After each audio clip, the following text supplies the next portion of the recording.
biroroshe ariko ndashimye cyane ndamushimiye ko mpaye aka kanya Imana ishimwe. Hariho impamvu burya nta kibera ubusa, usanga ijambo riri ku mutima wanje naryo wari urikeneye wari kurihomba, none reka tumwerekeze twese ku biganza ngo urakoze, vuga ngo urakoze. Ahari ngaha atari wakoze ikintu nk'iki kugira ngo biroroshe.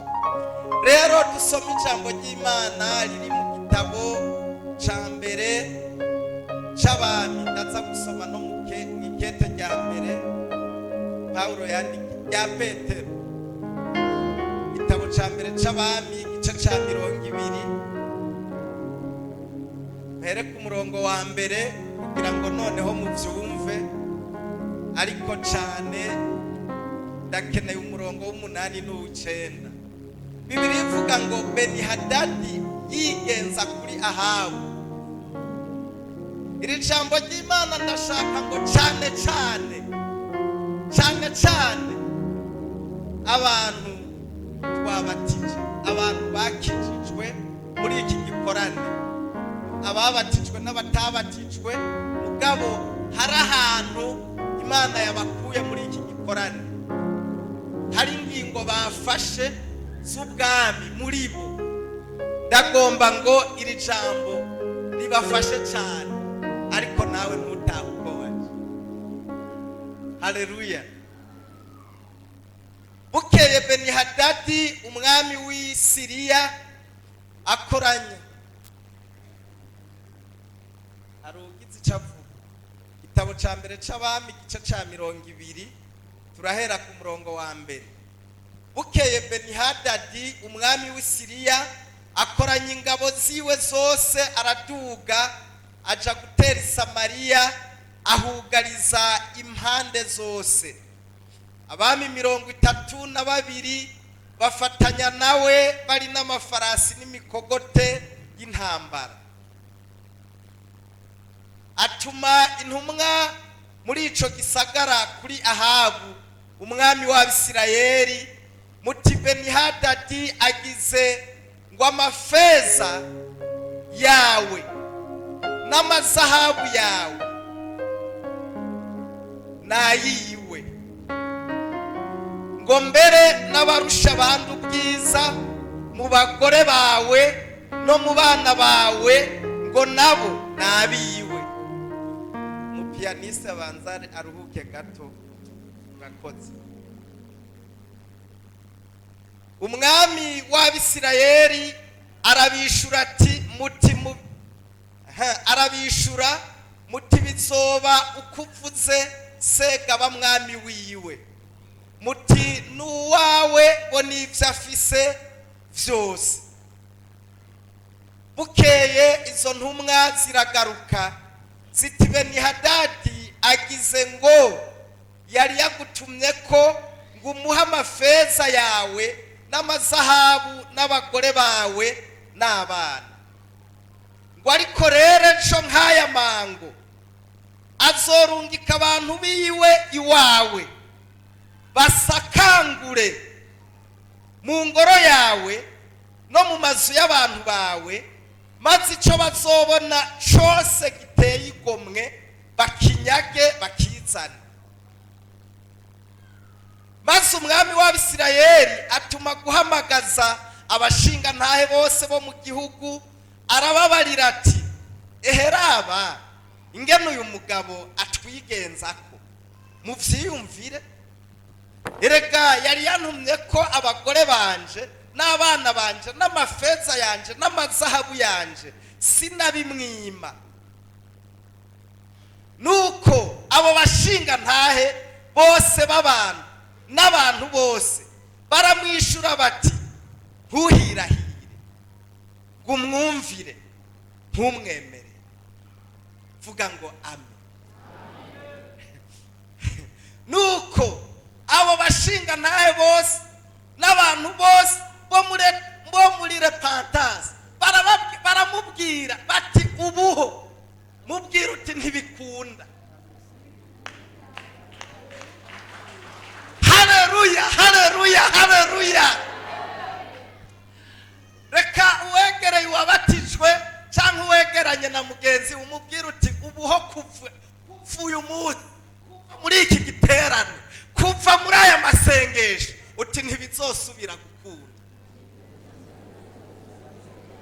ushaka unamwandikire ubwire wa wundi uti hari kera, uti kuva ubuho ntibizosubira.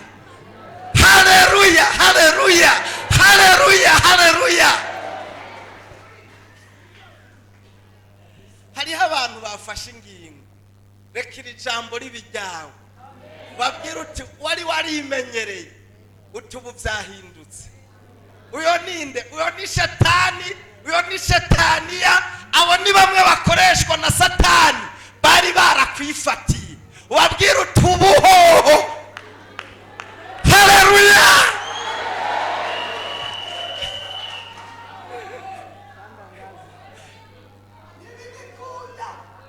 Ntibigishoboka.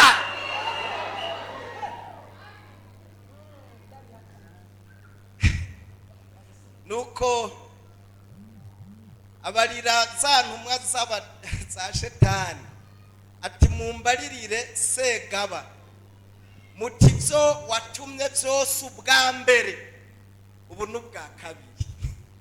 Haleluya. Ibyo wari waramenyereye kuri we ubwa mbere,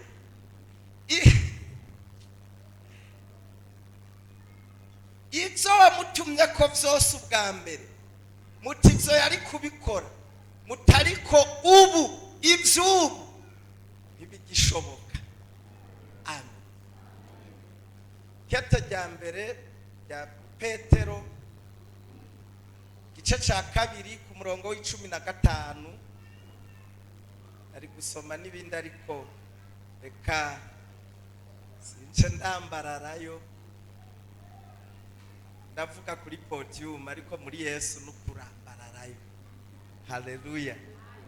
Kete rya mbere rya Petero igice cya 2 umurongo w'15 twumve bene izi ngingo ngenderwako. Haravuga ngo kuko iby'Imana igomba ari gukora neza kwacu, kuba agahomera bunwa ku bantu bimbura bwenge batagira ico bazi. Gira ngo ntimwabyumvise neza. Havuga ngo kuko iby'Imana igomba ari kukugira neza kwacu, kuba agahomera bunwa, agafuka munwa, akaziba kanwa ku bantu b'intabarigwa, ku bantu b'abanyabyaha batagira ico batinya, batagira n'ico bazi. Agahomera bunwa.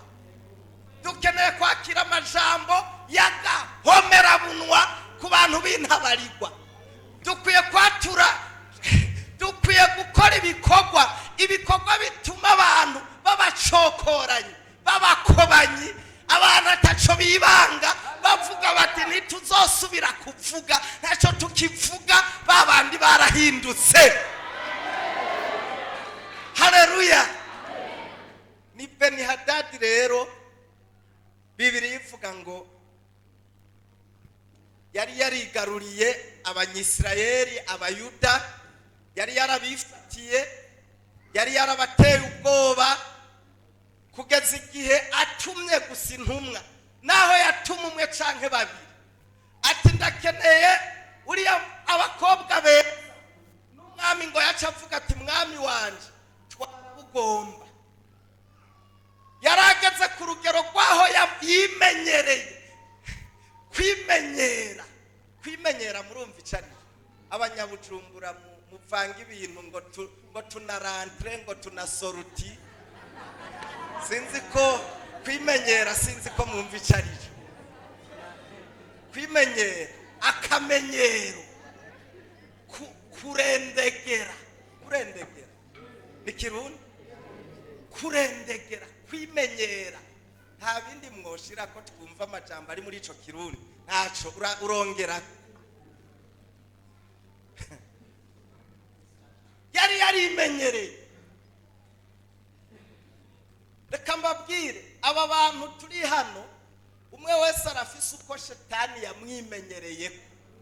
Si twese, kuko hari abamusezereye, bamubwiye bati ntibigishoboka. Haleluya.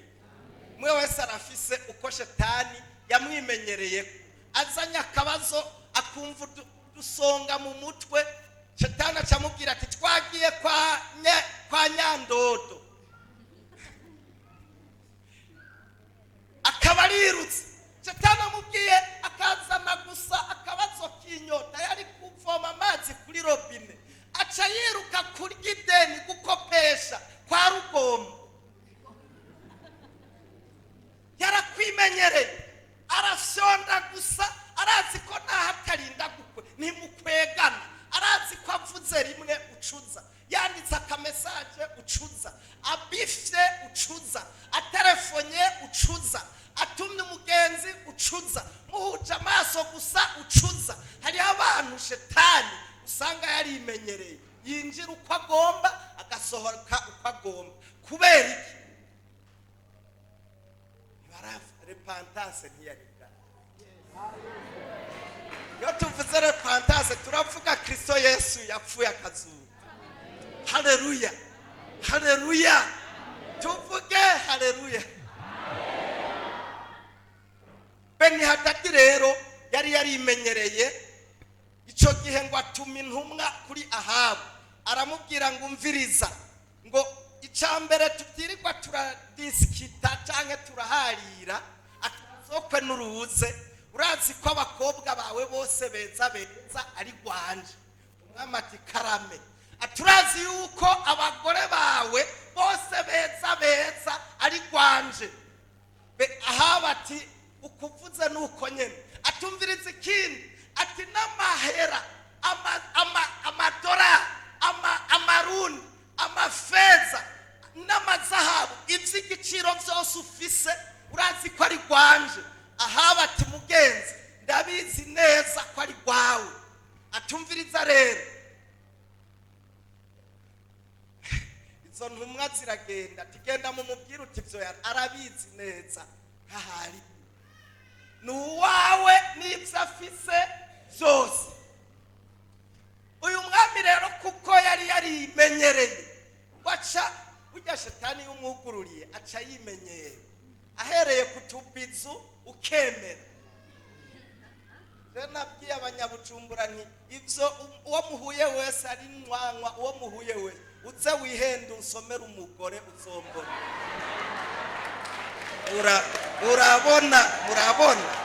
Urabona ngo ni gisirimu uwo muhuye wese wabaye isukari yabo mu isi bose. Na Yesu yavuze ngo tuba umunyu ufyese keshi ucuda. Urabona,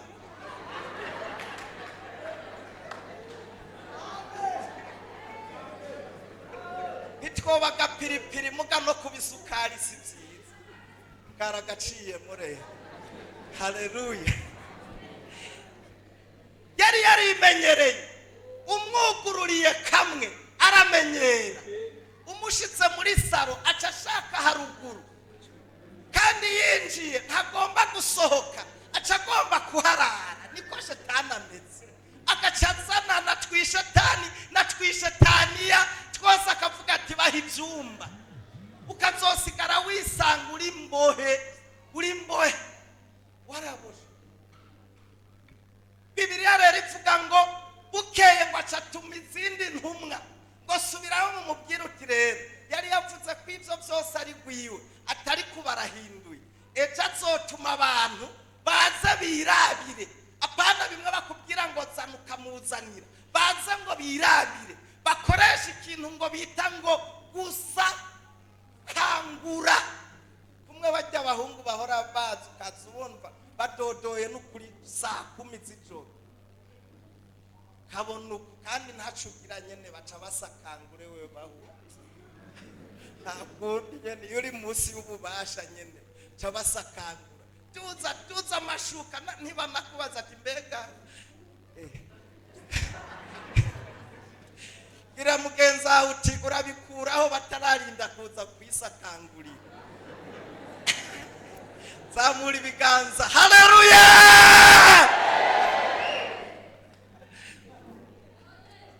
Reka niko mvanga utuntu mwungera mbabarire, sanga navyononye kuko iyo mvanze mu tuntu binanira gushikaho ngoma. Bibiliya rero ivuga ngo baramubwira batumviriza adutumye ngo azotuma intumwa zizoza zirabe mu gitanda, zirabe mu vyumba, zirabe mu mashuka, zirabe mu mpuzu, zisake. Kumbure hariho ivyo wisigariza, naho uvuga ngo uremera ariko hari ivyo wisigariza, ngo baje no mu bakozi bawe, baje no mu hose bajeyo basakanga. Ahabu rero bimutera ubwoba, aravuga ati na bya bindi nari naranyegeje basakanguye bizoba bigiye. Gwacatuma kw'abashinga atuma kw'abantu bamize akabuye ka Kristo, atuma kw'abantu bagisigaranye ibyagezwe n'Imana, kuko Ahabu yari yaraguye, yarasubiye inyuma. Mugabo mu gihugu hari abagihagaze, hari abakizi ico Mose yavuze, hari abakizi amasezerano y'Imana, hari abazi yuko atagiteye ubwoba uri kumwe n'Imana. Tuvuge ngo amen. Abatuma ko rero arababwira turumva, je nari naremeye mugano kuri ibintu atumwe no musi binteye ubwoba, mungira inama nemere canke nabi. Baramubwira bati mugenzi, ivya mbere vyarabaye nta kundi. Gira mugenzi aho uti ivya mbere vyarabaye nta kundi. Haleluya. Atari kumubwira uti wari warimenyereye ngabo ubu birahindutse, hari ijambo tubonye rituremesha, hari umwami twibutse ari muri twebwe, hari umunyembaraga twibutse aduteramira, naha tugira kwitera bwoba ry'abasoda, turazi ko ari kumwe natwe tuzomunesha. Mubwire ngo ntibizosubira. Ati mubwire uti ubuhoho ntavyemeye, ivy'ubu vyo ntavyemeye. Ijambo ryari iryo. Babwire rero bene data, abakijijwe, ababatijwe, abafashe ingingo yo kuba muri repentance, hariho ukuntu Imana yabimenyereye ko hariya hanze, hari ukuntu Shetani yabimenyereye ko aho mwahora mu byo mwahoramo murazi ivyo mwagenderamo.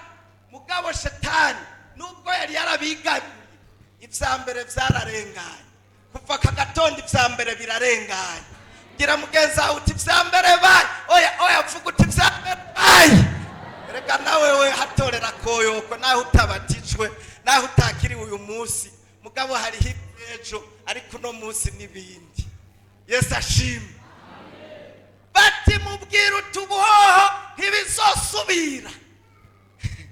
Mukobwa umwe sinzi ko ari Diodone yamumbariye, ndamwibutse hari mu Rumonge, bagiye mwivuga butumwa nk'uku, agenda ajanye n'agahumbu ngo kamurihira amatike, kakamugurira amavuta, kakagira iki, karakadayimoni bagendana, kandi ari muri korale akajini kamuhenda ngo ubayeho kubera jewe.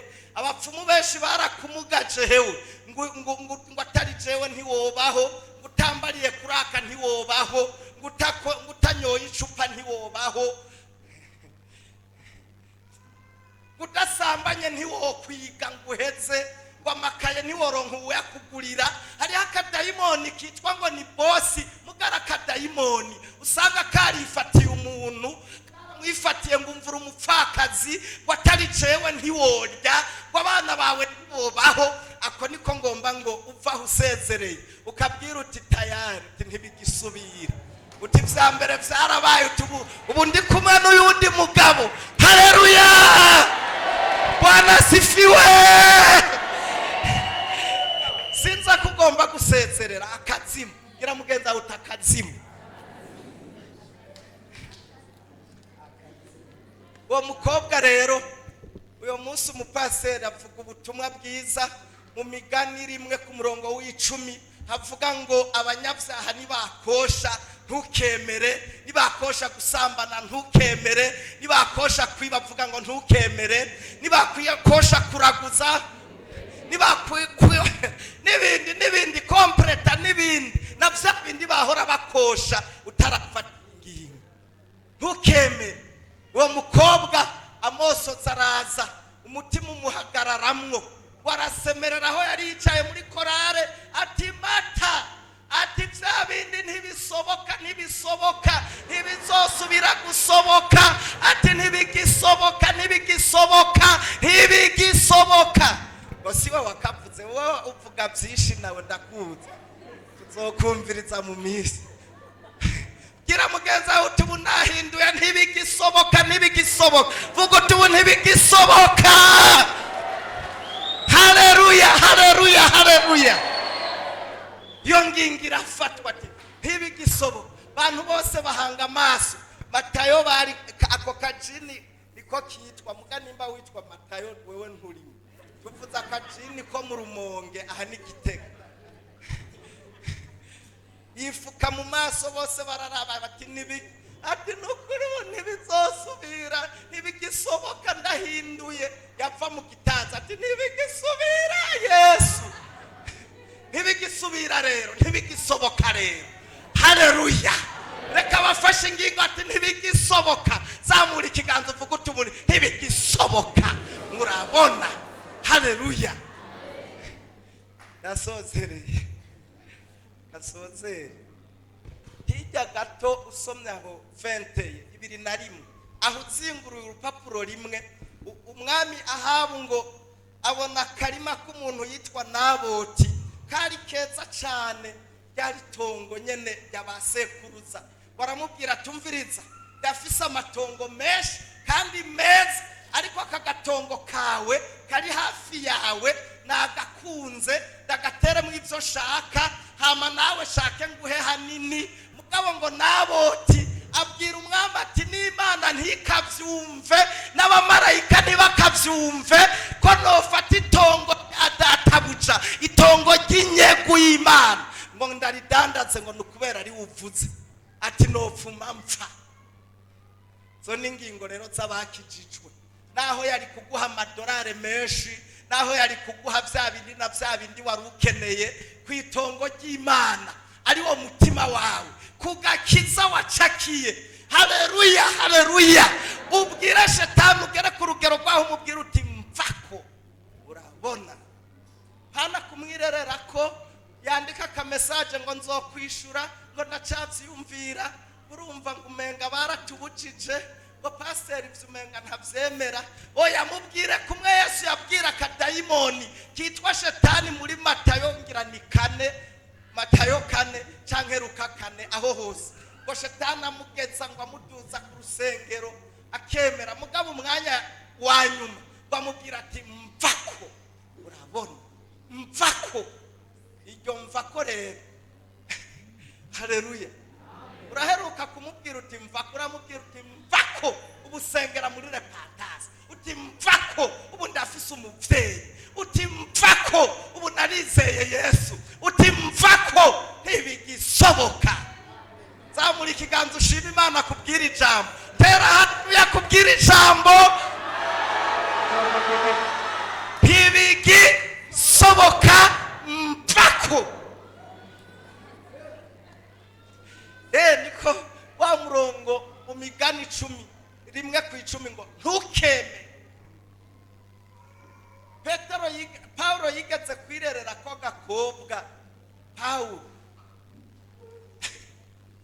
ubyakozwe n'intumwa 16 ko kakama kiruka inyuma baba n'abakozi b'Imana baba n'abantu basenga baba nimbubeme ko nimubakurikire mugano ko nikabakurikire bijya no kubyitondera ubonye umuntu ko Yesu ashimwe ko haleluya bamina sha turabanza gushira mu dufire sivyo basi yarabyisamba barire naje ndabona ko nari nono. Haleluya. Rero Paulo rero musi umwe ngo ati none ntiyabipfutse ntitwabyumvise imisi yose nta n'amatatu ugurira ngo muri abakozi b'Imana imisi yose ngo arahindukira ati toka shetani ngo ati mfako. Sinzi wasomye iryo jambo yavuze ngo adundumiwe niko handitse muri Bibiliya y'ikirundi ngo adundumiwe. Paulo adundumiwe. Reka ntiwari bwadundumiwe mugabo muri iki gikorane uradundumiwe. Haleluya. rekura ingingo z'amabuye uvuga uti ubu rero nashishwe. Haleluya.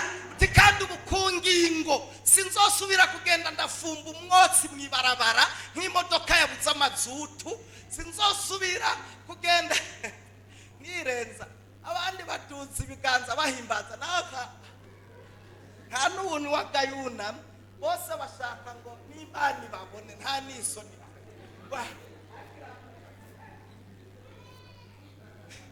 Bakango ngo nikana mu bugarire nanga harabona tumira bagaca bambwira ngo tuzonywa gapasita tuzonywa kuzo Yesu yasigaje kana ntibazimaze nizi nyene.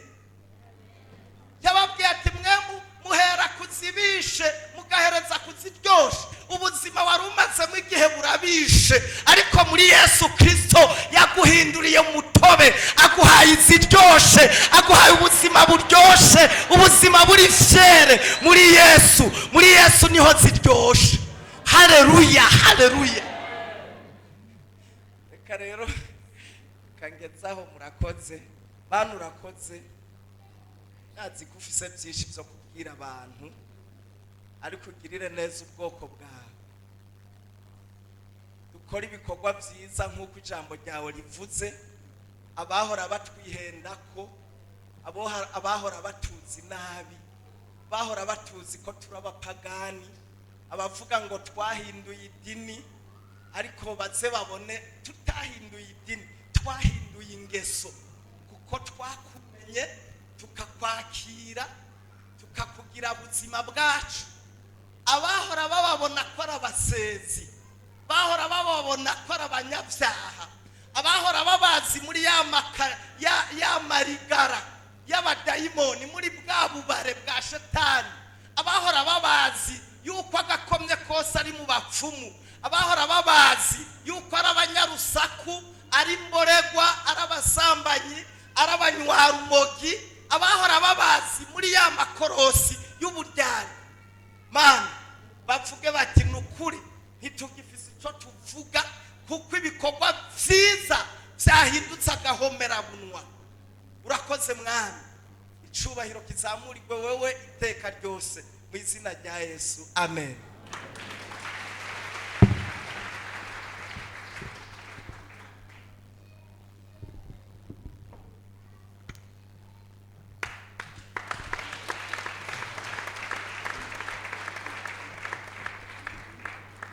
Dukomera amashyi umwami Yesu.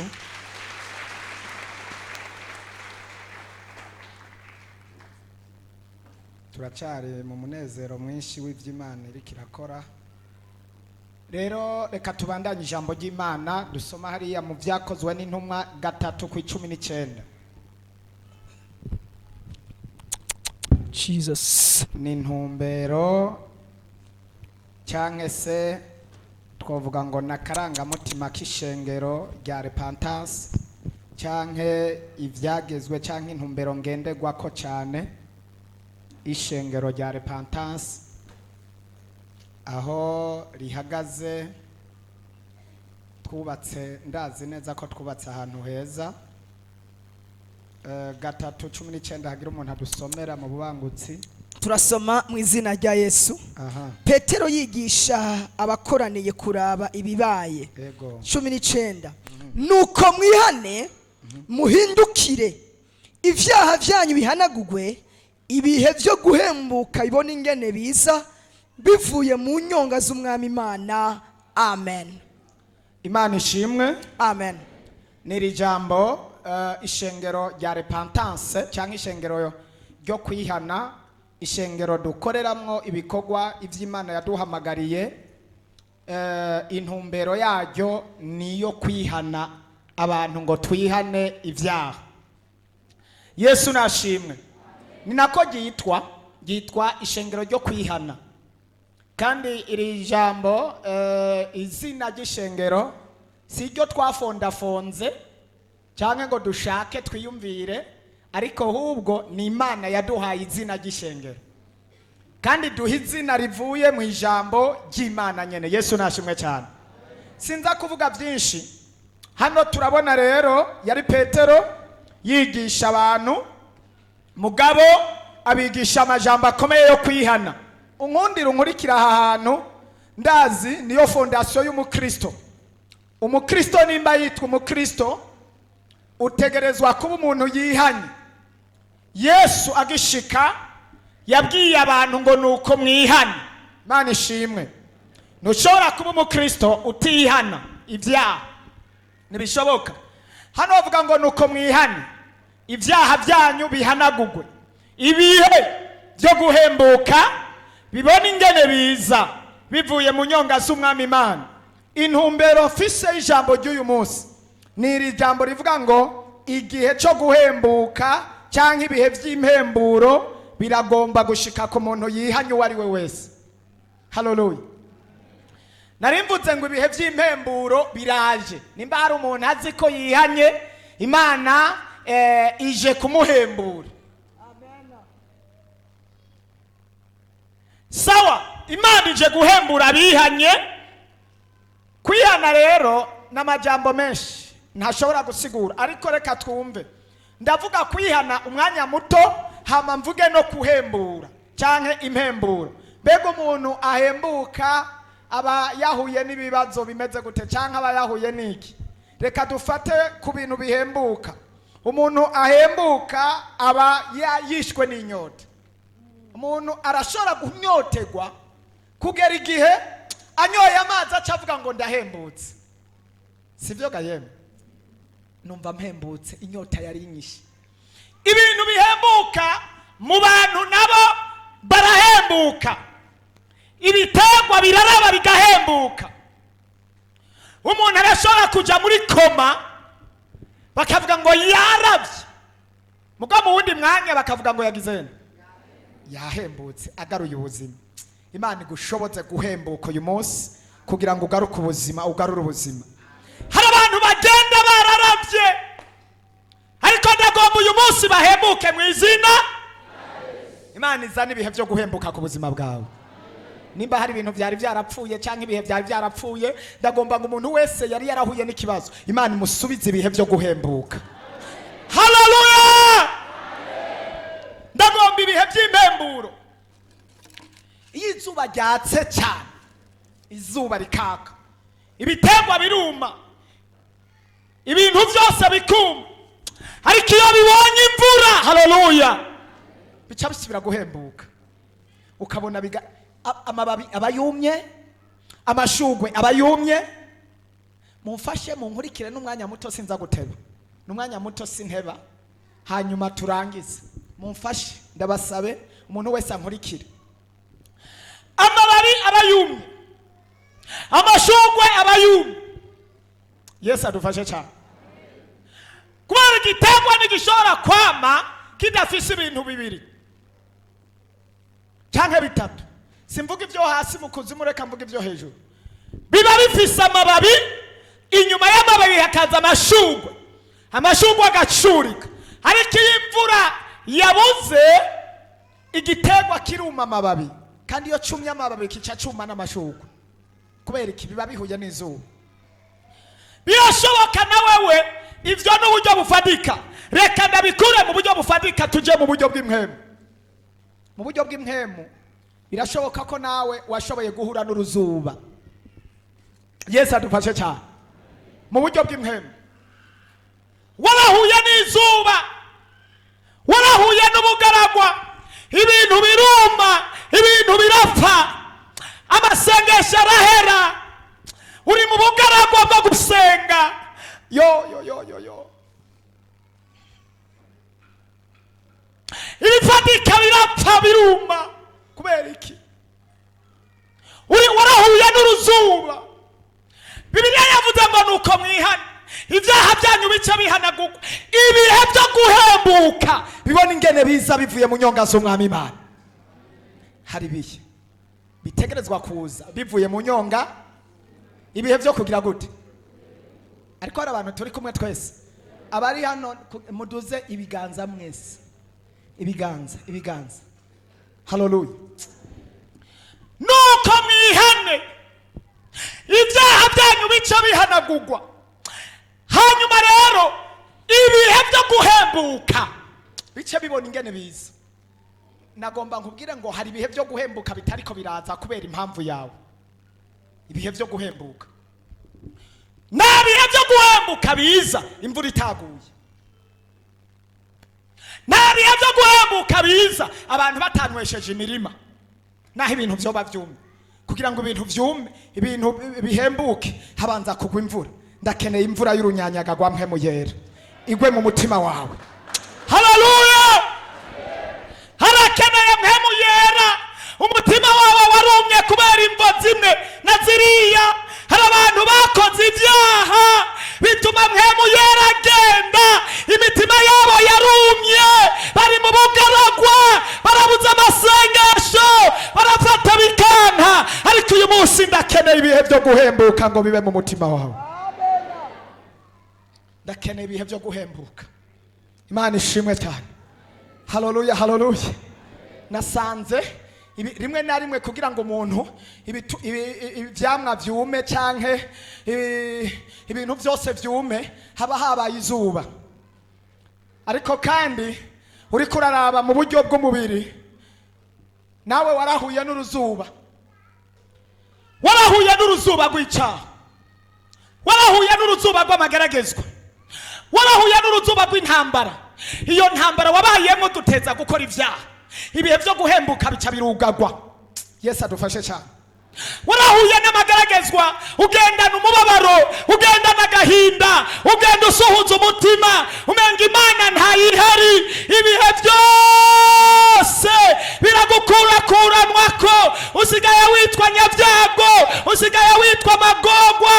Ibihe byose wabayemo byatumye byugara ibihe byo guhembuka mu buzima bwawe. Ariko nagomba nkubwire ngo uko biri kose haracyari ibihe byo guhembuka biva mu nyonga z'umwami Imana. Umwami Yesu nashimwe. Haleluya, haleluya. Kumbura warahuye n'ubugaragwa butuma ubura akazi. Akazi karagushira mu bugaragwa.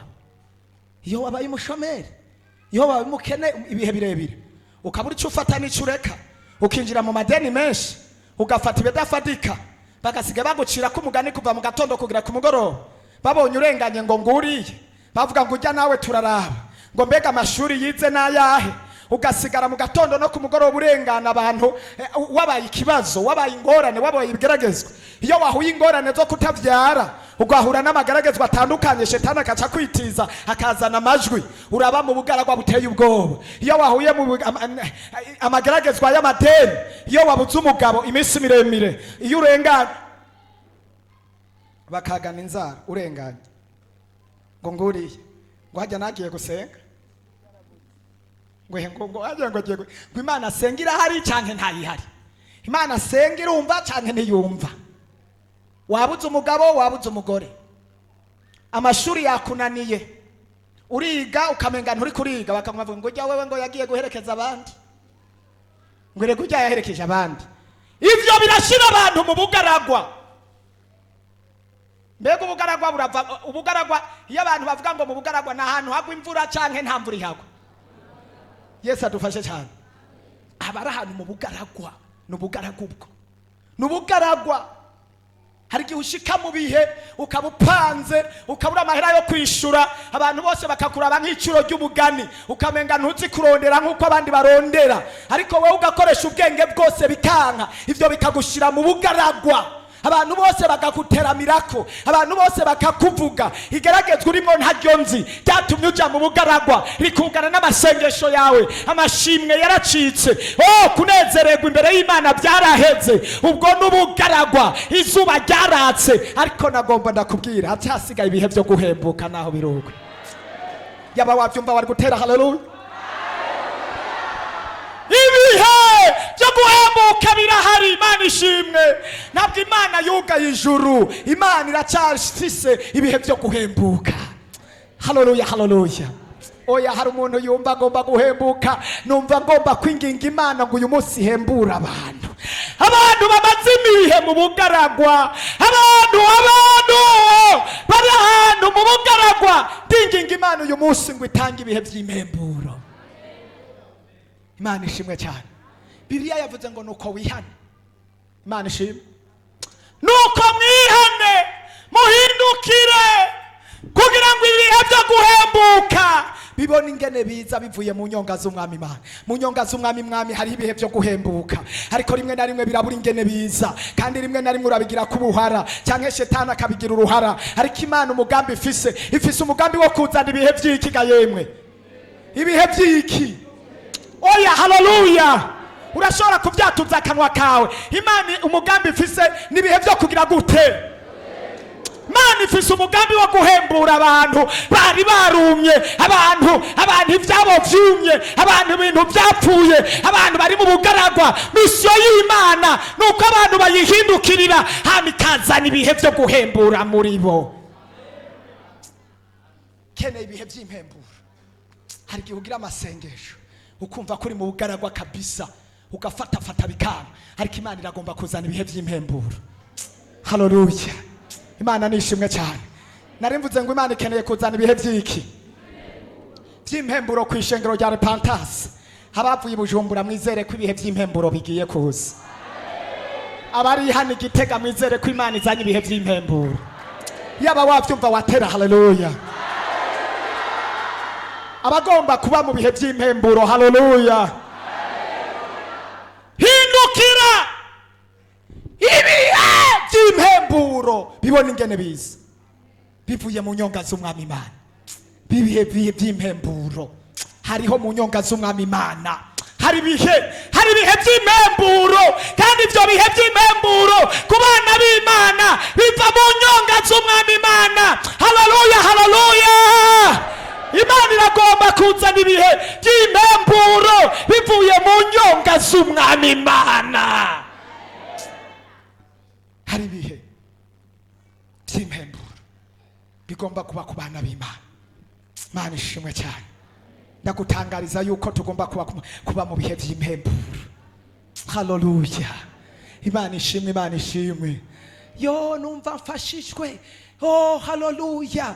Ibihe by'impemburo birakenewe. Abantu benshi mw'iyi minsi bari mu bugaragwa, barabuze iyo baja niyo bava. Mw'iyi minsi basa n'abaravye, mw'iyi minsi basa n'abapfuye. Bamwe barapfuye mu masengesho, bamwe barapfuye mu mitima, bamwe barapfuye mu gukorera Imana, bamwe barapfuye mu kwezwa, bamwe barapfuye mu kwihana, bamwe barapfuye basigaye bambaye umwambaro w'umubiri gusa, bambaye umwambaro yo kwitwa ko abanyedini, umwambaro ko abakristo, ariko baramaze gupfa. Mwisi y'imhemu barapfuye. Imana ibiravye ibona harakenewe ko abantu bo kwihana bagahindukirira Imana, ibihe by'impemburo bikaza muri bo, kuko Imana ifise umugambi wo guhembura abana bayo. Imana ishimwe. Yo, Imana ishimwe. Babandi batagisenga ngo bikunde, Imana irakeneye guhembura ubuzima bwawe.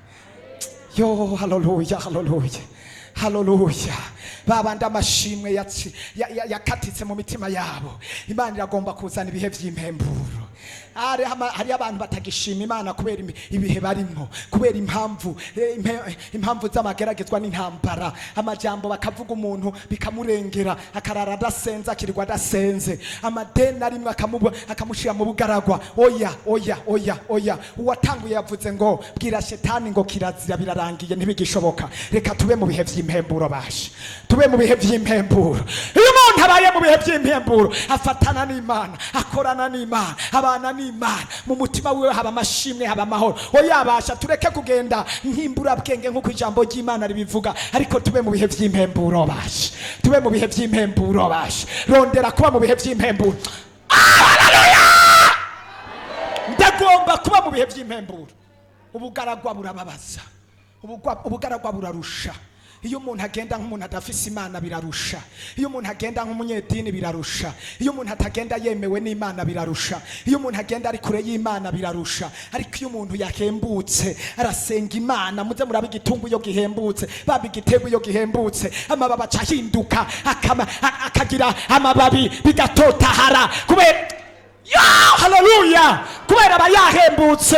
Inyuma y'amababi igiti kikashurika amashugwe, inyuma y'amashugwe hakaza imbuto, hakaza ivyamwa. Habanje kuba amababi meza, inyuma y'amababi hakaza amashugwe, inyuma y'amashugwe hakaza ivyamwa. Reka Imana itwambika yandi mababi duhinduke. Haleluya, haleluya, tuba abana b'Imana by'ukuri. Inyuma y'amababi twezeze ibikorwa byacu bijyane n'ubwami, ibikorwa byacu bijyane no gukorera Imana. Yesu yavuze ngo muzobamenyera ku byo bama. Iyo abantu bahembutse bama ivyamwa bihuye n'abo ubwami, inyuma yaho bakaca bezeza. Imana nishimwe cyane. Ndagomba ko duhembuka mw'abarepantanse b'Igitega. Tumaze iminsi twararavye, tumaze iminsi ibyacu byarumye, byaraboze, byarapfuye, ariko Imana yo mu ijuru iragomba guhembura abana b'Imana. Ariko hari umuntu avyumva ngo atere haleluya. Mbega hari umuntu agomba guhembuka mu buryo bw'umubiri no mu buryo bw'impemu? Imana ishimwe. Mbega hari umuntu yumva muri we ko nawene yumye? Nta muntu yumva ko yumye. Rega uravyiyumvamwo, urumva ko wumye, amasengesho agakama, ukarondera ukabura, ijambo ry'Imana rigahera muri wewe, ukumva ko wumye, ugafata bigahinduka, ibintu byose bikanka, ivyo ufashe bikaguhunga, uwari umugisha ukaguhunga, ivyari vyizigiro bikaguhunga, abagenzi bakaguhunga, inshuti zikaguhunga, mwemu yera akakuvamwo, ingabire zikagenda. Mbari uwo muntu yumishijwe n'izuba n'itiro, nawe we ubwo n'ubugaragu urimwo bw'itiro. Ndabona bariya bamaze kuma ku bw'itiro, mwamaze kuma, nta kibazo bibatera, mwumye. Aba nabo barakeneye kuva mw'ubwo bugaragwa. Yesu adufashe cyane. Haleluya. Ivyara amasezerano bikaguhunga kubera ubugaragwa. Mbere n'ivyo Imana yavuganye nawe ko bizoshika kubera ubugaragwa, bamwe bakabivamwo, bagaheba gusenga, bagaheba kwihangana, amasezerano yabo agapfa. Kubera iki? Barumye. Ariko Imana tuyinginga isubire kugarukana ibihe by'impemburo. Haleluya. Ibihe by'impemburo iyo bigomba kuza, umuntu arabimenya, arumva. Iyo umuntu ahembutse, yo urasenga ukumva uraryohewe. Iyo umuntu yahembutse ntiyumva inzara naho yosonza. Iyo umuntu yahembutse arasonza, mugabo kubera muri mwemo aba yahembutse naho yo bigeragezwa. Iyo umuntu ari mu bihe by'impemburo, igeragezwa ribiroroha cyane, igeragezwa riba rito. Yesu adufashe cyane.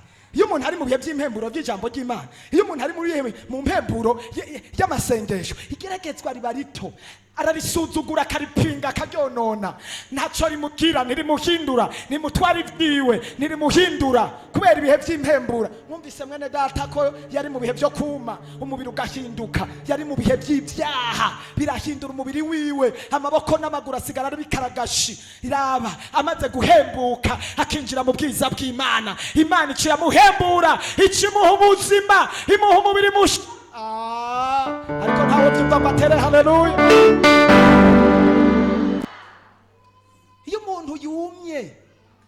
Iyo umuntu yumye ahura n'ikibazo, uzosanga yama yajingiswe, nta munezero, nta mahoro. Iyo abantu bashima Imana banezerwa, wewe aba yapfuye, abafise impamvu nyinshi zitandukanye.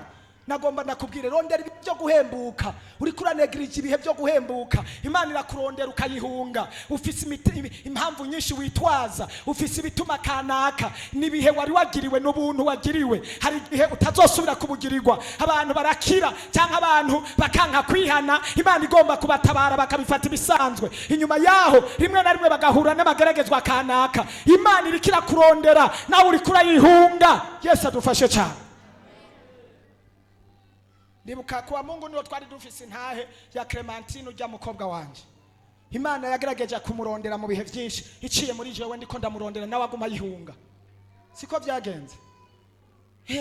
Aguma yihunga. Ndamurondera, wa mukobwa we, Imana yakuntumye, ugiye kuba umukozi w'Imana, uzoyisenga, Imana igomba guhindura ibyawe. Inzoga zari zaramwishe, abademoni bari baramwishe, ari mu gasuzugo katasanzwe, ari mu bupangayi bw'ijoro n'umurango. Kandi ubupangayi bumeze gute? Buruhije.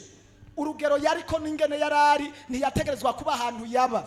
Imvura igwa, abana toilette iri imbere yiwe, imicafu yose n'amazi yinjira muri iyo toilette, bya bikoko byo muri toilette byose bikaduga bidugira no ku gitanda ryamako. abadayimoni baramuboha. Namubwira ati kizwa kugira atabagwa ahure n'Imana imuhembure akahunga. Iyo umuntu ari mu bugaragwa ibyiza arabihunga.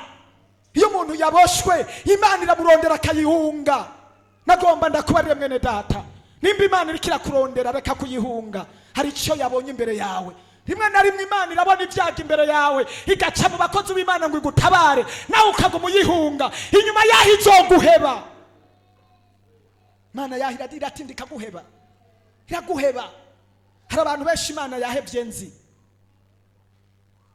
kubera uri mu byaha. Imana iraguheba, irakwingingana imbabazi nyinshi rimwe kabiri gatatu, igatuma abakozi rimwe kabiri gatatu, nawe ukaguma uyihunga ugenda. Iratindika kureka, ikarondera bemera. Bibiri ivuga ngo nzojana n'abemera. Yesu adufashe cyane.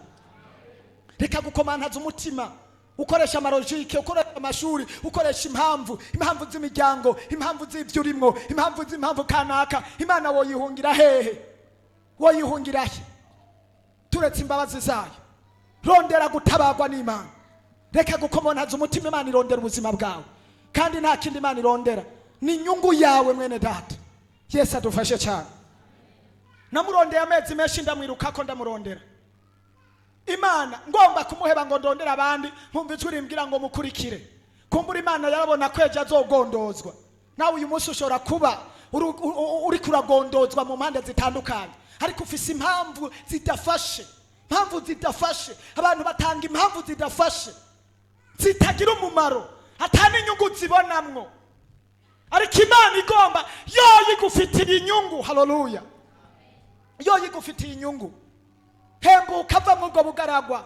Bibiri ivuga ngo nuko mwihane muhindukirira Imana. Ibihe byo guhembuka bibona ingene biza. Haleluya. Hari ibihe byo guhembuka bigomba kuza ku buzima bwawe, ariko wewe wabibereye intambamyi.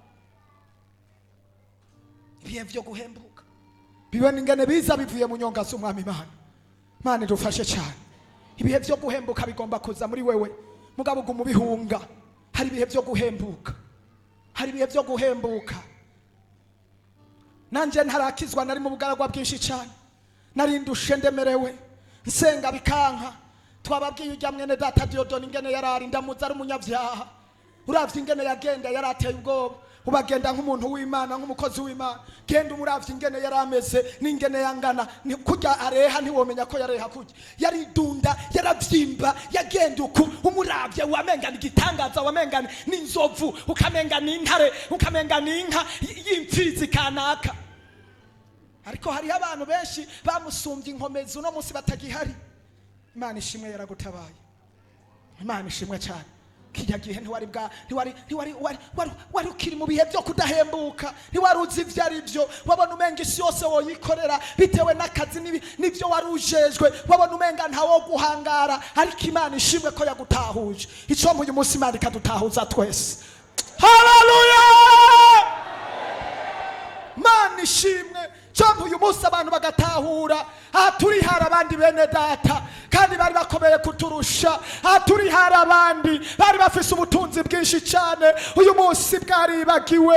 Yo, hari amazina ku isi yarurangiranwa y'abantu bari bateye ubwoba, ariko uyu munsi baribagiwe. Imana igutahuze kugira ngo ube mu bihe by'impemburo. Imana iragomba kubana nawe, ariko wabaye icyugazo, wugaye. Bivuga ngo nuko mwihana ibyaha byanyu bihanagurwe. Ibihe byo guhembuka bibona ingene biza bivuye mu nyonga z'Umwami Imana. Yesu adufashe cyane. Ibindi wibuke yuko inyuma y'ibyo turiko turabona, inyuma y'iyi minezero, inyuma y'iyi minsi mikuru, hariho urubanza. Yesu adufashe cyane. Twebwe twese hano abavuye nk'ibujumbura mwese n'abatariko muravuga mwaje kwigisha, n'abatariko muravuga mwaje kwigisha, kandi muriko murigisha. Naho mwicaye mwaje kwigisha, muriko muravuga ubutumwa. Jewe ndiko ndavuga ni mwebwe muba muriko muravuga. Mwakoresheje uburyo bw'amafaranga muriko murigisha, kandi mukongera mukiga. Muriga mukongera mukagirana mukigisha. None mwarabonye umuntu yiga ntinigi akiga hanyuma ntabazwe? Iyo shuri ryo bari ryo. Nimba muriko muriga mubanza kubazwa. Ho mwarabonye umuntu yigisha akigisha atigeze abazwa? Ntibishoboka. Mutahure ko muri mu ishuri rero. Mwavuye hariya mwaje kuvuga ubutumwa bwiza. Muriko murigisha kandi muriko muriga. Kandi ndababwire ko igihe kikwiye kizoza umuntu wese azobazwa. Mumenye ngo mubikiwe iki? Urubanza. Uzoronka impera mu nyuma wabanje kubazwa ugatsinda. Hari umwana bunguruza atabanje kuronka amanota meza. Hari umuntu wa promotion nta kintu na kimwe ntushobora kubanza kuronka amanota meza.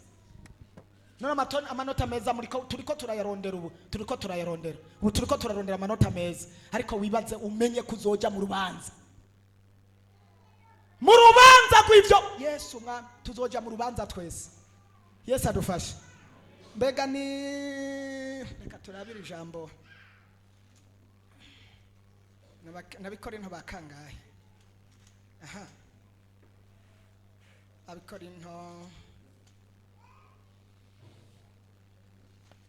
katuraba Abikorinto ba mbere, katurabe ku ijambo nashaka ko ariho riri.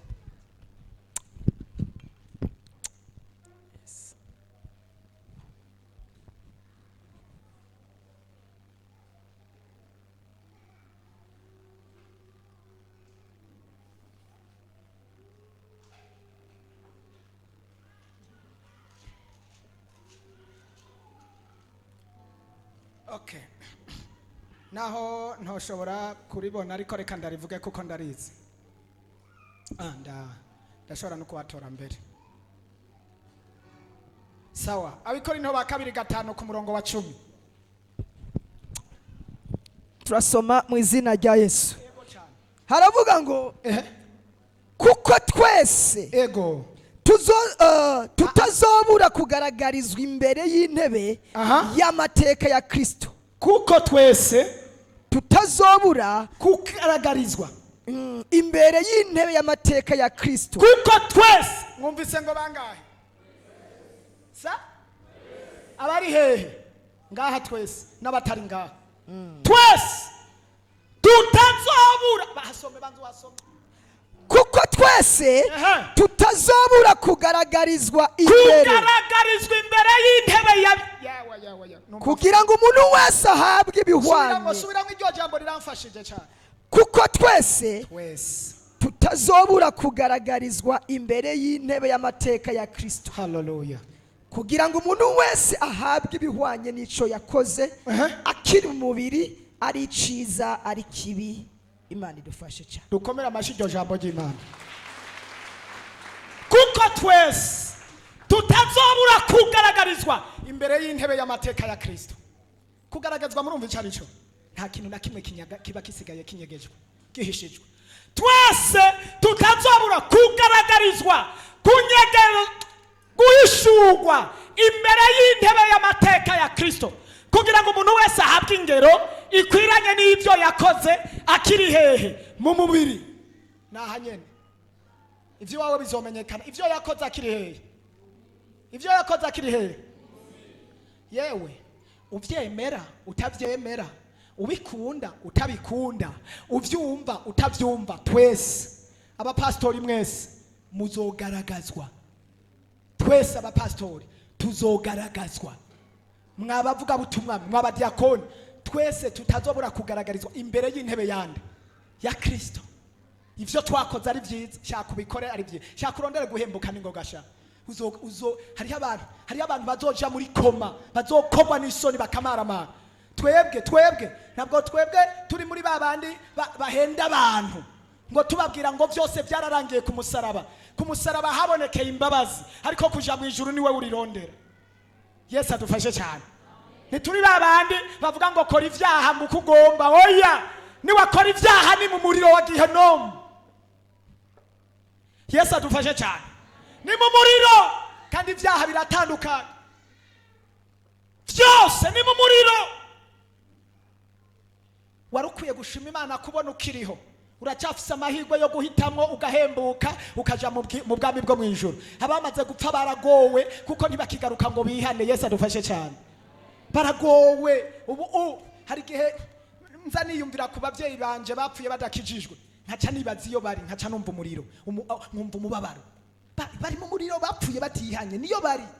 urumva mama wawe papa wawe nyoko wawe nta bigumbagumba nta masantima nta kugira ntihagire umuntu azokuremesha Bibiliya yavuze ngo nuko mwihane ibyaha bice bigira gute nta kindi kintu gihanagura ibyaha ntihagire umuntu azokubesha naho uzokora ibikorwa bingana gute naho wo kubaka ishengero zingana gute ivyo ntibihanagura ibyaha mugabo twumvise ngo igihanagura ibyaha ni iki kwihana nivyo bihanagura ibyaha ngo ibihe bice bibona ingene biza bivuye mu nyonga z'umwami Imana wotanga amafaranga naho wotanga amafaranga yo kubaka ishengero kugatumba igihugu cyose cy'u Burundi nivyo hanagura ibyaha wakoze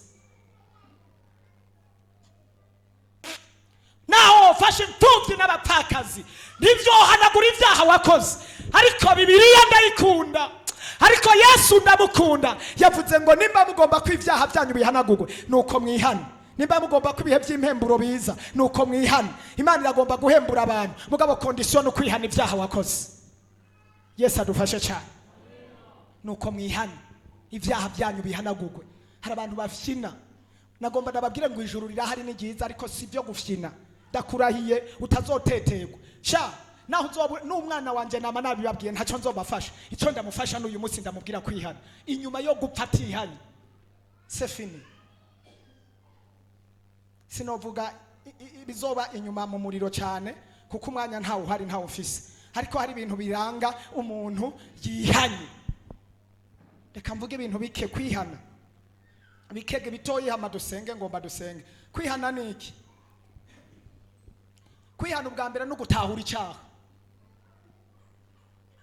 hari abantu usanga bagera ahantu mu rusengero bagafukama bakagenda uko ugasanga mbere arafukamye cyangwa ngo aratuye ngo ndakwakiye ngo Yesu nk'umwami n'umukiza bikava ku munwa gusa mugabo atashoboye gufata ingingo ngo atahura icyaha urabeshe no gutahura icyaha nahora nsambana yo ndumusuma yo njyama ntasenze nirirwa ntasenze ndumubeshi nkorana n'abapfumu yo ndatahuye icyaha kwihana imbere yuko wihana ubanza gutahura ivyo wihana ivyo ari byo n'amakosa wakoze yariyo hama kwihana nivyo kwihana hari abantu buzuye mu mashengero bazotangara bageze imbere ya data bavukiye mu bintu babibamwo ngo n'abakristo ngo barabatijwe mu mazi menshi abandi nabo ngo barabatijwe mu mazi make abandi ngo babatijwe mu muriro mugabo bataratahura kwihana ibyaha babinwa nk'amazi oya nurihana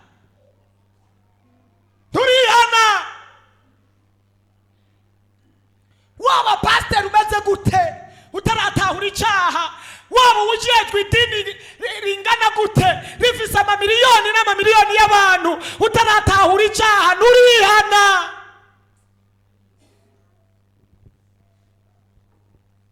umuntu yihana abanza gutahura icyaha yakoze uko wowe uri kose iyo ni ntambuko ya mbere yo kwihana umaze gutahura icyaha wakoze intambuko ya kabiri yo kwihana uca utangura kwicuza yo mana we kwicuza kumva umubabaro kumva romoro y'icyaha wakoze ko cyagutandukanije n'Imana murazi ko Imana idafatana n'abanyabyaha yanka icyaha tangura kwicuza gatangura kwicuza inda wakoroye gatangura kwicuza iminsi wasambanye gatangura kwicuza ububeshi ukora gatangura kwicuza ivyo uri kuravuga abo wibye abo gunga abo beshera abo urenganya kwicuza ububeshi kwicuza yo ivyo wanyege ibyaha wakoze ugatangura kwicuza kumva umubabaro intambuko ya kabiri yo kwihana hari abantu buzura mu bintu ngo barihanye babajije ngo barihanye ngo ego twarihanye oya banza kwicuza kandi ibyaha ndabizi murabikora kandi ibyaha turabikora ariko nimba wewe wemera yuko uri umuntu wihanye banza wicuza ibyaha umuntu ngo yarihanye hari umuntu aja ahantu ugasanga ngo ndakijijwe ngo ndi mubakizwa uwo munsi nyene ndagomba nkubwire ngo naho bokubatiza inshuro 15 ntibizokura kw'ivyaha vyawe utarihana ibikunda naho bokwambika umwambaro w'impuzu zera ukamera nk'ijya myambaro abantu benshi bambara batandukanye. Hariho bene wacu usanga bambaye amakanzu, cyangwa abandi ugasanga bambaye imyambaro y'icubahiro mu buryo butandukanye kayangana. Ivyo ntivyokuraho icyaha, naho bokwita ko uri umugororotsi nka Yosefu. Apana jewe, uwundi Yosefu n'abandi. Ntivyokuraho icyaha, ntivyokuraho icyaha. Yesu adufashe cyane. Ubwa mbere uratahura, ubugira kabiri ukicuza, ubugira gatatu ucutangura rero kwanka ico cyaha. Umaze kukitahura hanyuma ukicuza, ucutangura kugira kwanka iki? Kugirana kwanka icyaha kakizinukwa buheriheri. Iyo uburi mu nzira rero yo kugirana hari abantu uyu munsi batarazinukwa ibyaha. N'abakristo mugabo usanga ibyaha babigotomera nk'amazi, ntibarabizinukwa. Yambaye umwambaro w'ubukristo mugabo nta mwambaro w'abana b'Imana afise. Yesu adufashe cyane. Usanga ari n'abapastori bariho, barahari benshi nkatwe mugabo batarazinukwa ibyaha. Hari ibyaha abantu babona n'ibyo batabona. None wewe ntabuzi bakora ibyaha ku mugaragaro babona kandi barongoye abandi, none ntibarihana. N'abanyabyaha bajyana bapagani ntibarihana. Urabazi aho uherereye, bamwe nabo mu miryango y'iwanyu, bamwe n'abagenzi bawe, bamwe nabo mukorana, bibubona basambana ubona, bakora ibyaha byose ubona, mugabo bakiyambika umwambaro ngo naba n'abanyabyaha ntibarihana. Utarazinukwa icyaha, intambuko igira gatatu yo kwihana, uzinukwa icyaha ukagihunga ukagiheba. Yesu adufashe cyane. Uyu munsi nta haleluya nyinshi zihari, ariko zirakabura, zotuma zibura. Hako dutera amahaleluya tutarihana biragahera.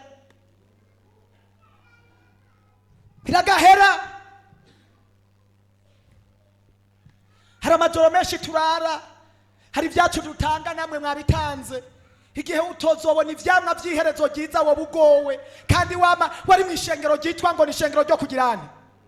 Yo baramagogo akomeye wotuma uri no murindi shengero, ahubwo ntube mu ishengero ryo kwihana, hanyuma nawe ntiwihana. Wotuma no murindi basi ritigeze rivuga ivyo kwihana, ukazotana imyikomo ku bandi basi ukavuga ati ni nakayangiriye nabi. Ariko ubu ngahase uri mu ishengero ryo kwihana hamuka butihanye n'amagogo akomeye. Hari abantu bagomba kuja mu ijuru hano, barahari. Hari abashaka kuja mu ijuru. Haleluya. Kwanka icyaha, cyo ni intambuko ya gatatu. Ya kane ucugira intambuko rero, umaze kwanka icyaha ucugira intambuko yo kwatura. Kwatura iki? Icyaha. Abantu bihanye bategezwa kwatura ibyaha. Ndakurahiye ndi imbere y'Imana, n'igihe uzokora icyaha ukakinyegeza nturihana, kandi naho wosenga amasengesho ameze gute, naho wokwikebagura gute, Imana ntizokubabarira. Oya, hari abantu bafise inyigisho atarizo, ngo umuntu arisengera wenyene ngo kirazira kwatura. No, urasoma hariya mu byakozwe mu cyete cya mbere cyanditswe na Yohana, igice cyaho cya mbere ku murongo w'8 guhereye ku 8 ku 9, havuga ngo tuvuze yuko atabyaha twakoze tuba twibeshe, ariko ngo nitwatura ibyaha byacu kubera ariyo kwizigirwa, ivyo nivyo bituma duharira ibyaha twagizene. Sesa kwatura. No mu Bisirayeli hariya Bibiliya bivuga abantu bakoze ibyaha ngo baraja kwatura. Kwatura icyaha, kandi n'upfu wari we wese ucatura harana Imana yasizeho. No kumaramaza shetani, yo ni intambuko ya kane mu byukora byose. Naha turatunza abantu bakora ibyaha bakisengera, bakiremesha, turakizwa. Mwibuke ijambo ry'Imana rivuga hariya muri Zaburi ngo ivyo urabikora nanje nkahora, ukiyumvira yuko nkanye nawe gose nzoguhana mbishira imbere y'amaso yawe uko bikurikirana. Cyo ni cyakane, atura ibyaha mw'abantu b'Imana. Tugomba turangize dusenge. Ndiko ndavuga twabwiwe ngo kugira ibihe by'impembuko bize bisabwa ko tugirana. Nibi bintu ndiko ndababwira nimba abantu mugomba guhembuka utegerezwa gukora ibinyene. Novuga byinshi sinizera ko nobiheza byose, ariko uratura icyaha, urahindukira. Reka ndangirize basi ku cya gatanu.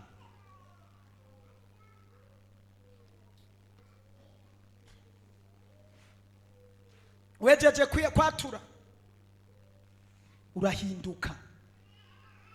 Wejeje kwatura cyo girana urahinduka. Hari abantu n'uyu munsi batarigera bahinduka uko bamye kera, n'uyu munsi ariko bakiri. Baje mu ishengero, baja mu mazi, barabatizwa, bambara umwambaro w'abakizwa, mugabo bataragira gute. Mu babesha usanga barimwo ibyaha byose ntibarahinduka, nurihana.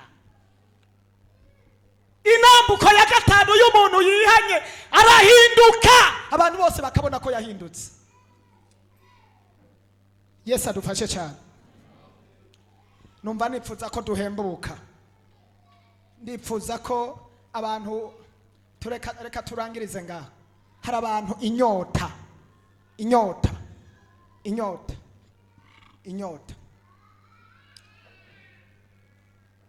yarabakubise, mugabo ingorane mfise uyu munsi sinzi inyota ufise yariyo. Ibihe byo guhembuka, hari abantu bagomba guhembuka gayeme. Hari abantu bagomba guhembuka, uvyemera utavyemera urahembuka cyangwa uruma. Ni ibintu bibiri, urahembuka cyangwa ugirene. Hari mwisi yose cyangwa twivugire mu Burundi, hari novuga sezo, novuga hari gihe cy'imvura, hari gihe n'iciki cici. Mbega muci nta bintu muhora mubona vyuma, biruma. Ndabizi hano kubera icigi ibibazo urimo, abantu barumye, ariko Imana ifise umugambi wo kuzana ibihe vy'imvura kugira ngo abantu bahembuke. Je ngomba senga Imana, warumye mu mutima, warumye mu mahoro, warumye mu munezero, warumye kubera ibyawe byarumye, ibyawe byarapfuye, ibyawe byaraboze, ibyawe byaranutse, kandi urarondera bikanka, ugaca hirya byose bikanka. Inyenda muvano y'ibyo byose nuko wumye, nuko wabaye mu bugaragwa. Ndagomba ndakubwira, gerageza ufate ingingo. Gerageza ufate ingingo, kuko Imana igomba kuzana impemburo. Umvira ijambo ryanyohe, ibihe byo guhembuka bibona ingene biza. Umve basha, umvira ijambo. Reka Imana igomba guhembura abantu, mugabo ibihe ingene bahembuka. Imana irarungika imvura y'ijambo ry'Imana, Imana irarungika imvura y'abakozi b'Imana, Imana irarungika imvura ya mpemu yera ikabura ingene yinjira. Hari ibintu byazibiye, Imana igomba guhembura abantu, ariko yabuze ingene ihembura abantu. Ibihe byo guhembuka bibene ingene biza bivuye mu nyonga z'Umwami Imana. Mbega hari umuntu agomba kugururira umutima wiwe kugira ngo ibihe byo guhembuka bibone ingene biza. Urashobora guhagarara ku maguru yawe. Mbega hari umuntu agomba kwihana. Mbega hari umuntu yatahuye ibyaha. Mbega hari umuntu yatahuye ko atarihana. Ushobora kuba mu idini utarihana, nababwiye ibiranga umuntu yihanye. Reka kuraba abantu imbere ya data wa twese, nta bantu uzoraba. Uyu munsi uragira isoni ryo kuraba abantu, mugabo Yesu agiye kuza. Ubuzima bwacu ni nk'umunsi buhindagurika mu mwanya muto. Uyu munsi ubona umuntu ari muzima, ejo ukamubona yapfuye. Turakeneye ibihe by'impemburo bene data, ibihe byo kwihana. Reka dusenge, reka turangize n'isengesho. Reka dusengera abantu bipfuza kwihana, abantu bipfuza kwihana, abantu bipfuza kwihana by'ukuri, abantu bipfuza kwihana. Apana bya bindi byo kuba mu idini n'imigenzo, oya, bipfuza guhinduka. Niko ndakubarira mwene data, hari umunsi uzorondera ubutumwa ukabubura, ni hake uzobusanga. Hari umunsi uzorondera ngo no kumva abantu basubira kumbwira ubutumwa bwo kwihana, no canihana, uzobukurahe? Bazokubwira ko byose byarangiye. kandi uzokwirota uruva waruzi ngo uriko uraja mw'ijuru wisange kwa shetani. Bibiri ivuga ngo nyuma hazoba imbwa n'abarozi n'ababeshi n'abasambanyi n'abantu bose bakunda kubesha bakabikora. Uzokwisanga uri mu murongo muri defile yabo, abasambanyi n'abarozi bagororotse, nawe witwa ngo wirirwa mu rusengero kwa Mungu. Yo, birababaje. Abantu bazosara, abantu bazoturubura, abantu bazota umutwe, abantu bazobura ico bafata n'amajambo bumvise n'umwanya bagiriwe n'ibakwe bagiriwe ryo kwihana nk'iri bakarifata ibisanzwe. Niribakwe ibyawe byejo ntubizi, umunsi wawe wejo no kumugoroba nibiza kuba mu yandi masaha ntubizi. Ibakwe niri ryawe ryo kwihana kwa kakanya. Ibihe byo guhembuka bigomba kuza bivuye mu nyonga z'umwami Imana, ariko niwe wabizibiye. Nimba watahuye ivyo ugomba kwihana imbere y'Imana, duze biganza ubwira Imana ngo Mana ndakwaturiye, twumvise bwira Imana amajambo, ibintu by'ibikino, ibintu by'ibitebo tubivemwo. Duze ibiganza ubwira Imana, tarikira Imana ngo Mana mbabarira. Reka nsaba umuntu wese yicaye mba agomba kwihana, nta wihana yicaye. Urakora ikimenyetso kimwe, urahaguruka atankufukame. Umukozi w'Imana Amasasu niwe yavuze ngo nta muntu avyara ariko aratwenga. Misi yose abantu mu gutwenga bararira kuko baba ariko baratera igise.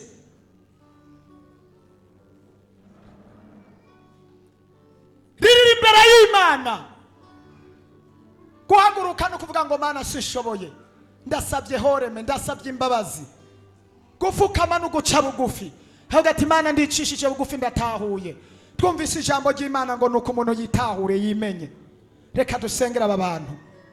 Ushobora gufukama, ushobora guhagarara nk'uko byagenze. Bwira Imana rero, tahura ibyabaye. Mana ndagushima, aba bantu ngaba baraje imbere y'inyonga zawe, baratahuye ibyo ugomba, nubahari rutabaharuriye. Iri jambo ryo ibihe byo guhembuka birakenewe, ibihe by'impemburo biragomba kuza mu mitima y'abantu, ariko hari icyabitangiye none bariko baragisohora. Ivyaha bari barakoze bariko barabisohora kugira ngo babe mu bihe by'impemburo. Amaraso yawe abeze, babazi zawe zibeze. Bamwe bariko baraguhunga, bamwe bagufata ibisanzwe, abandi ntibaratahura. Mana bagirira imbabazi, Mana bagirira ikigongwe, baharire Mana, harira aba bantu, gira imbabazi aba bantu, bafute mu gitabo cy'imanza, bafute mu gitabo cy'urupfu, bafute. Hari ibyatumye ubuzima bwabo babloke, hari ibintu byatumye ubuzima bwabo byugarizwa, hari ibihe byatumye ibihe by'impemburo batabibamwo, ivyaha babayemwo, ivyiyumviro byabo gukomanaza imitima, amarojike n'ibindi. Kwiremesha abagenzi n'inshuti n'imiryango bituma abantu badafata ingingo, ariko ndabizi Bibiliya yatubwiye amajambo akomeye. Mana ndagushimiye, aba bantu bagirira imbabazi Mana, baharire ubeze ubatunganye. Ndagushimiye Mwami kubagize icaremwe gisha, ndagushimiye Mwami ko babaye abakandida babazobona Imana. Barakoze igice cya mbere cyo gutahura, bazokora n'ikindi gice cya kabiri cyo kuzinukwa, bazokora n'ikindi gice cyo kwatura, bazokora n'ikindi gice. Urakoze kubw'imbabazi zawe, ubuntu n'ukuri n'amahoro y'imigisha bibane nabo mu izina ry'Umwami Yesu, amen. Amashi ku Mwami wacu Yesu. Reka ndagusabe uhaguruke dusengane gato, dusaba Imana itanga ibihe by'impemburo. Abantu bari mu bugaragwa, Imana itanga ibihe by'impemburo.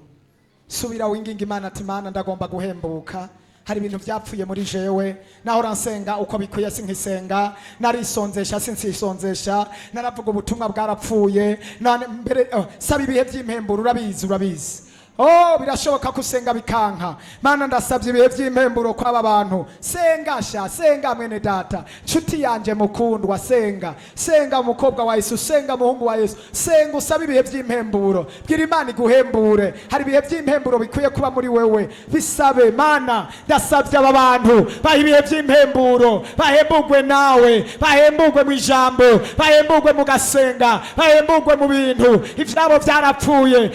Yesu we, ariko barakena ibihe by'impemburo. Subira inzuzi z'ubugingo zidudubize mu mitima yabo, bariko baragira urugendo rwo kuja mu ijuru, ariko barumye bari mu bugaragwa. Turasabye ibihe by'impemburo, umugisha w'Imana ube muri bo. Hari byapfuye bifatika, ivy'amasezerano yabo byarapfuye, ariko turagomba bihembure. Hembura ingabire zabo, hembura abasenzi, hembura abaririmbyi, bahembure Mana. Baragomba kuba mu bihe by'impemburo. Hembura ibyo bifuza ko bihembuka. Haleluya, haleluya. Oya senga, senga mwene data, saba ibihe by'impemburo. Inginga Imana iguhembure, tabaza Imana iguhembure, uyu munsi Imana iduhembure. Haleluya, haleluya. Ongereza amasengesho, bwira Imana ngo mpembura, maze ibihe birebire ndi mu bihe by'impemburo. Connection y'amasengesho yaracitse kubera ubugaragwa, kubera amajambo nabayemo, kubera amakuru numvise, kubera intege nke nabayemo, kubera ibyaha nakoze, kubera yo.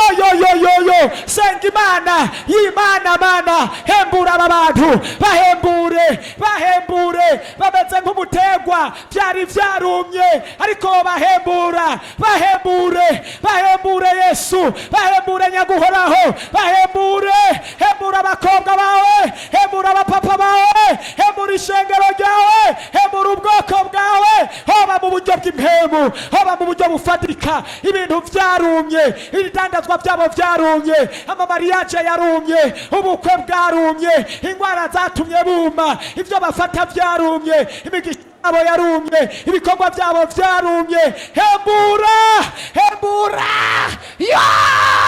hembura abana, roteke robosike. Oya senga, saba impemburo mwene data. Inyuma yo kwihana turakwiye impemburo, inyuma yo gufata ingingo turakwiye impemburo, inyuma yo kutahura turakwiye guhemburwa, inyuma yo gutahura saba impemburo. Ibintu bihembutse, ibintu biba byiza, ivyamwa bica byezeza, amashurwa acaboneka, amashurwa acashurika. Reka abantu bahembure, ndakeneye amashurwe y'umugisha, amashurwe yo.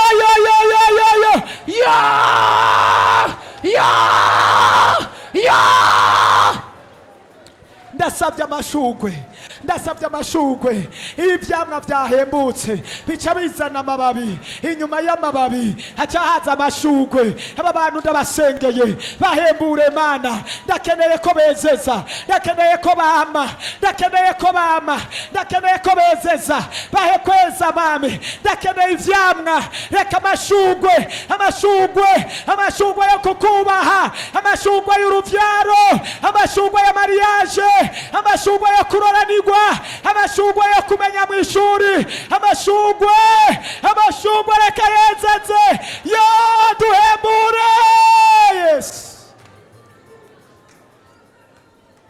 duhembure Yesu. Hembura ishengero murengezi, hembura ubwoko bwawe Mana. Hembura raba tuteke rabise rai rabasi tuteke rabasi kemeneta.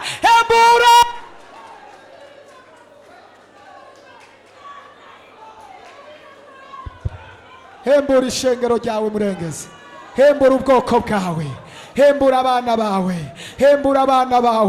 Oh haleluya. Hembura abari mu bugaragwa, hembura abari umye, bahembure. Turakeneye imiryango yacu, turakeneye imvura y'uruguhembuka, imvura y'urunyanyaga ya mpemu yera. Reka imvura igwe.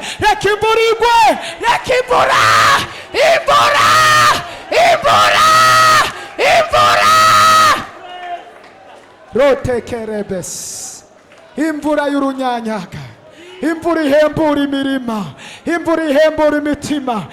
Zandimiro zawe ngizi zandimiro, abandi zandimiro, ngaba bandimiro, ngizi zandimiro zawe zimaze iminsi zumye, zirakeneye impemburo. Turasengeye abari hano n'abariko baradukurikirana, abari mu Burundi bamaze kumvira ijambo, reka bahembuke. Abari hanze y'igihugu, abari Etazini, abari Burayi bamaze kuba mu bugaragwa, nabo bari ahantu bakeneye guhembura. Ndiko ndasenga iri jambo ribagereko, naryo ribahembure. Abari mu bihugu vya kure, abari muri Afrika, abari mu bihugu vy'Iburaya bakeneye impemburo. Uciwe wifatikanya natwe, usenga isengesho ry'impemburo, saba impemburo, wifatikanye natwe. natwe wihana ibyaha. Inyuma yo kwihana cyane ufuka musenge usaba impemburo, usaba impemburo. Haleluya, haleluya.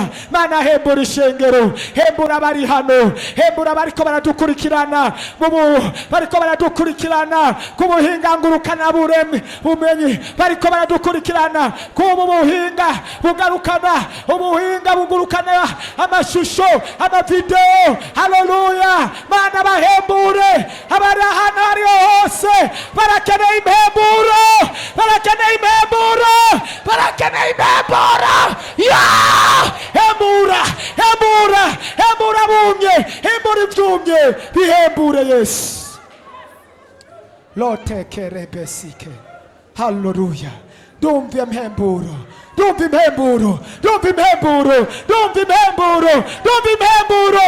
Hembuka, hembuka. Yo.